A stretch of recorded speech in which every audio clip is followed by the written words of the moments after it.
अस्सलाम वालेकुम जी। आज हम बात करेंगे ड्रामा सीरियल पामाल के बारे में, पामाल की बल्कि मलका के बारे में, जो कि ग्रीन एंटरटेनमेंट पे आजकल नशर हो रहा है पीर और मंगल को, जिसमें कल जो है उसकी आखिरी जो एपिसोड आई थी कल 14 मतलब कि 14th एपिसोड आई थी।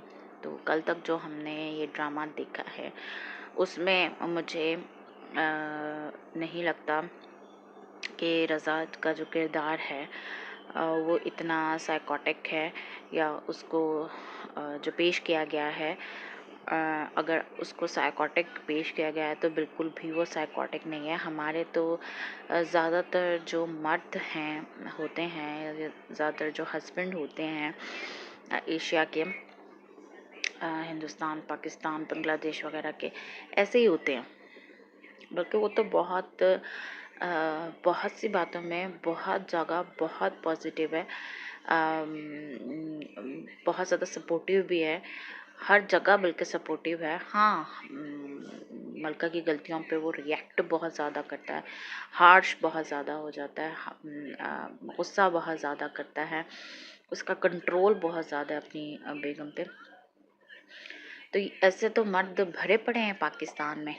अगर आप ये देखना चाहते हैं, मैं तो कहती हूँ कि मलका या तो उसकी ज़ुबान जो है वो बहुत ही काली ज़ुबान वाली है, कि उसके मुंह से जो निकलता है, उसके मुंह से जो निकलता है वो फ़ौरन उसकी बात पूरी हो जाती है। लाइक, या तो वो बहुत लकी है कि वो जो ख्वाहिश का इजहार करती है फ़ौरन पूरी हो जाती है। लाइक, ड्रामे के शुरू में ही उसने कहा कि मुझे जो है मैं मोहब्बत करनी है, और ऐसी मोहब्बत करनी है कि मेरा महबूब कहे कि दिन को रात कहे तो मैं कहूँ हाँ रात है। अब वो कह रहा है कि कहो हाँ रात है, तो कहो ना फिर क्या उसमें अपनी मर्जी तुम्हारी कहाँ से आ गई। दूसरी बात, तुम्हें मोहब्बत भी हो गई, वो भी एक अमीर शख्स से मोहब्बत हो गई, और तुम एक अमीर ख़ानदान की बहू बन गई, और वहाँ जाके तुम्हें पता चला कि वो तुम्हारा अपना घर नहीं है, वो तुम्हारे शौहर का घर नहीं है, बल्कि वो तुम्हारे जेठ का घर है। तो तुमने ख्वाहिश जाहिर की अपने शौहर से भी, और दिल ही दिल में, और अपनी माँ से भी, कि काश कि मेरा अपना घर होता। तुम्हें अपना घर मिल गया, अलहदा रह रही हो, ना सास है, ना ससुर है, ना नंदे हैं, ना जेठ एक था उसको भी तुमने अलहदा हो गई उससे। वरना इस सोसाइटी में आप का रगड़ा लग जाता है।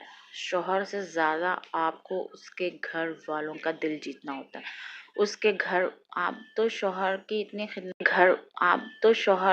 खिदमत कर ही नहीं पाते शायद, जितनी आप जो है वो उसके घर वालों की दिन रात खिदमतें करते हो। और उस दिन रात की खिदमतों के बावजूद आपको अच्छी बहू का लक़ब नहीं मिलता। आप में आपकी इतनी मेहनतों के बावजूद एक आपकी छोटी सी गलती, या छोटी सी कोताही, या छोटी सी नेग्लिजेंस जिसे कह लें, अगर हो जाए आपसे, तो आप उस बात का बतंगड़ बना दिया जाता है, और हंगामा और लड़ाइयाँ और पता नहीं क्या क्या फसाद मचते हैं। तो आप तो सबसे गुजरी ही नहीं, आपको एक अलहदा घर मिल गया, आपने ख्वाहिश जाहिर की, आपको अलहदा घर मिल गया, उस अलहदा घर में आप रहीं, और बहुत बहुत बहुत, मैं तो कहती हूँ वो लकी होती हैं ख़वातीन जो शादी के बाद आए रोज़ अपने मैके जा सकती हैं, वरना शौहरों की तरफ से ये इजाज़त नहीं मिलती कि वो अपने मैके जाएं। महीनों महीनों हो जाते हैं, सालों सालों हो जाते हैं। घर बिल्कुल पास भी होता है आपका घर, तो फिर 2 घंटे की ड्राइव पे है, 1.5 घंटे की ड्राइव पे है। पास पास घर होते हैं, अगली गली में घर होते हैं, 10-10 मिनट के रास्ते पे घर होते हैं, लेकिन इजाज़त नहीं होती। ये नहीं कि शौहर की इजाज़त नहीं होती, नहीं, सास इजाज़त नहीं दे रही, ससुर इजाज़त नहीं दे रहे, जिनकी इजाज़त की आपको ज़रूरत भी नहीं है, उनकी इजाज़त जो है ना नहीं होती, और आप नहीं जा सकते। घर को आपकी ज़्यादा ज़रूरत है, बच्चों को आपके बहुत बहाने बनाए जाते हैं। इवन के बहुत जगह तो नन्हें भी एम्फेसाइज कर जाती हैं कि नहीं, ज़रूरत नहीं है जाने की। अलहदा घर मिल गया, आपने ख्वाहिश जाहिर की, आपको अलहदा घर मिल गया। आप रोज़ सुबह उठ के आप रज़ा को बोलती हैं कि मुझे अम्मी के घर जाना है, और वो आपको लेके भी चला जाता है। उसके बाद आप कल की किस्त थी या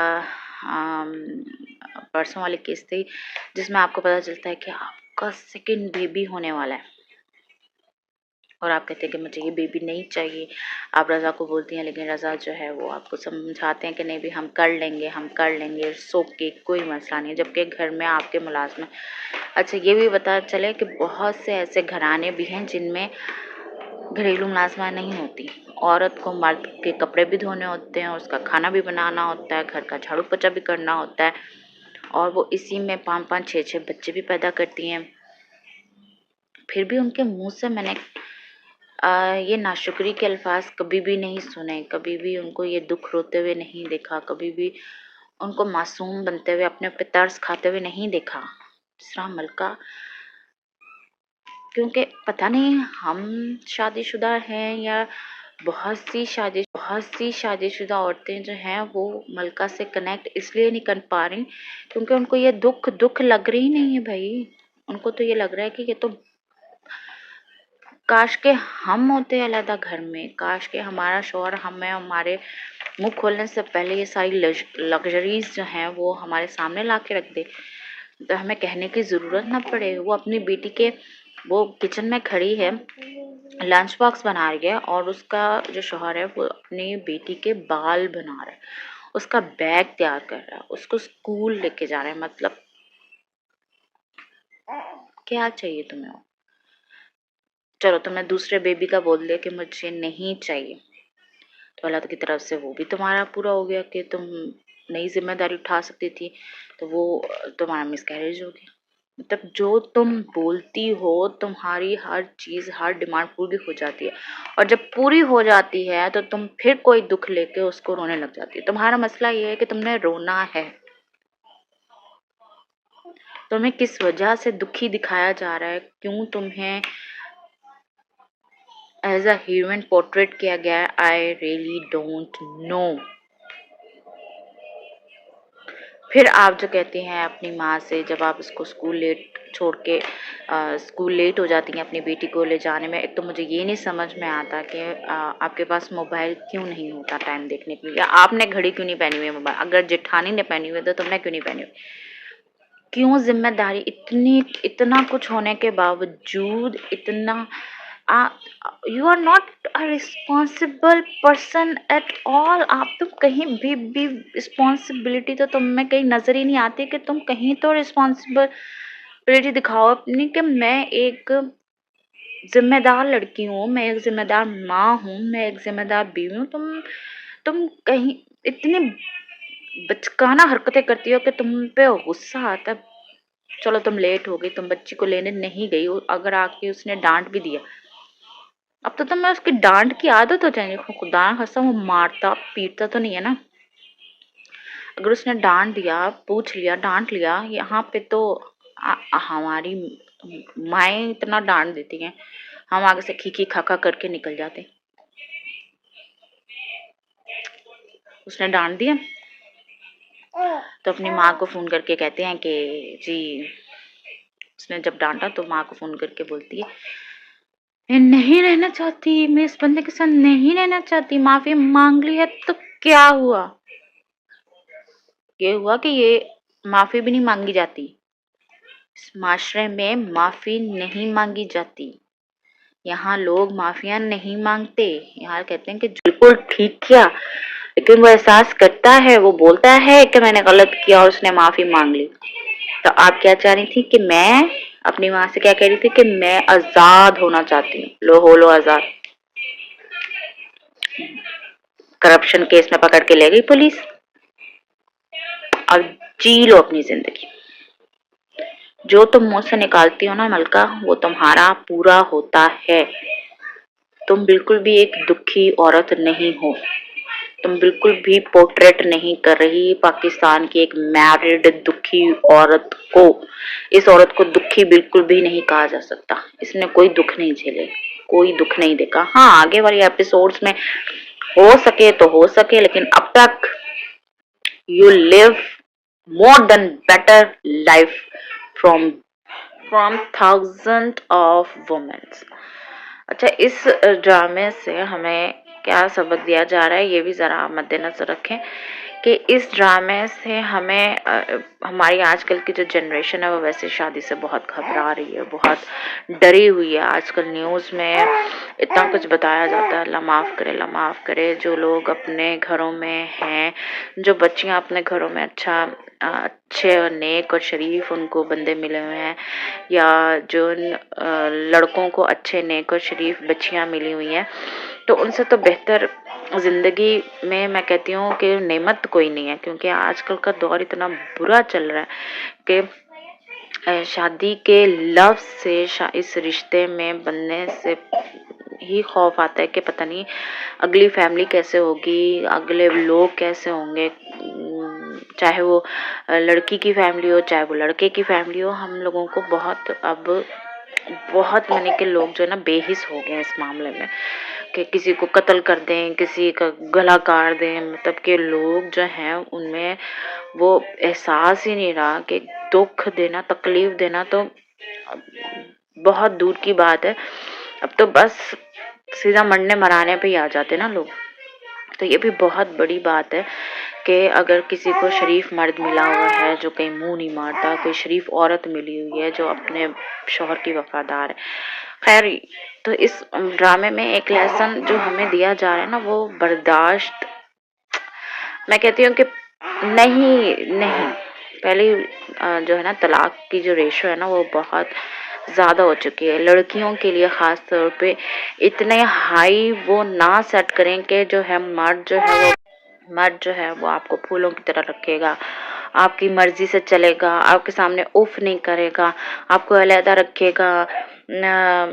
ऑब्वियसली इसके तो माँ बाप नहीं थे, इसका एक ही भाई था, चलो उसको उसने छोड़ भी दिया क्योंकि हमेशा उसने भी अपने बीवी के कहने पे जो है इसे बोर्डिंग में भिजवा दिया था बचपन में, तो वो कर सकता था। लेकिन बहुत से ऐसे मर्द हैं जो अपने माँ बाप को नहीं छोड़ सकते, जो है वो अपने बहन भाइयों से उनके रिश्ते बहुत मजबूत होते हैं, तो उनको उनके साथ ही कबूल करना पड़ता है, वो सेक्रीफाइसेस करनी पड़ती हैं हर रिश्ते के लिए। आपके बहन भाई होते हैं, उनमें आपके लाख इख्तलाफात होते हैं, तो क्या आप रोना पिटना डाल देते हैं कि मैं अपने भाई के साथ नहीं रह सकती, मैं अपनी बहन के साथ नहीं रह सकती। इवन कि आपकी माँ आपकी कभी कभी अंडरस्टैंड नहीं करती आपकी फीलिंग्स को, आपको मिसअंडरस्टूड कर जाती है, आपको कभी नाजायज़ डांट भी देती है, बाप आपके साथ कभी नाजायज़ डांट देता है, तो क्या आप कह देते हो कि मैंने इसके साथ रहना नहीं है, मैं तो बड़ी दुखी, मैं बड़ी दुनिया में मेरे से बड़ा कोई दुखी नहीं है। उसके दुख देख के नहीं लग रहा भाई कि वो दुखी। और सीरियसली आप ये गोल सेट नहीं करें लड़कियों के लिए कि ओ ये मलका जो है ये बहुत मासूम है, ये मलका जो है पे बहुत, ये कोई जुर्म नहीं है। शादी पहले ही बहुत स्केरी हो चुकी है, इसको और स्केरी मत बनाएं।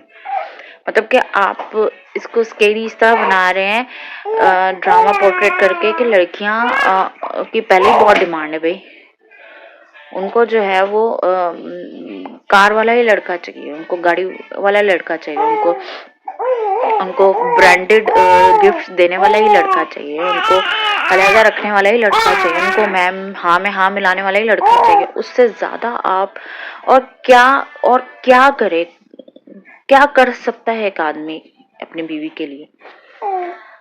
मत करें ऐसा, मत बनाएं ऐसे ड्रामे जिसमें आप ऐसी औरत को मजलूम दिखाएं जो कि हर लिहाज से एक मुकम्मल परफेक्ट और जिंदगी गुजार रही है।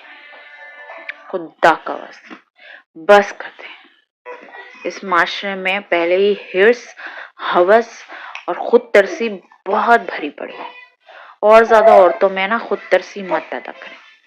औरतें अपने लिए बहुत कुछ कर सकती हैं और मर्द के बगैर बहुत कुछ कर सकती हैं, तो इसका तो बिल्कुल भी जो है ना वो आप लोग जो है ना, ये पहले आप लोगों ने बहुत बच्चियों को सिखा के तो आप लोगों ने बिगाड़ा हुआ है। अब एक और आपने मलका जैसी औरत को ना पोर्ट्रेट करके तो और बिगाड़ने की आपने जो है ना शादियों से डराने और शादी का रिश्ता खराब करने की बहुत बड़ी एक कोशिश की है। Totally disagree. फिर कहते चलूंगी एपिसोड 14 तक का ये मेरा ये है। आगे क्या होता है आई डोंट नो, आगे फिर देखते हैं।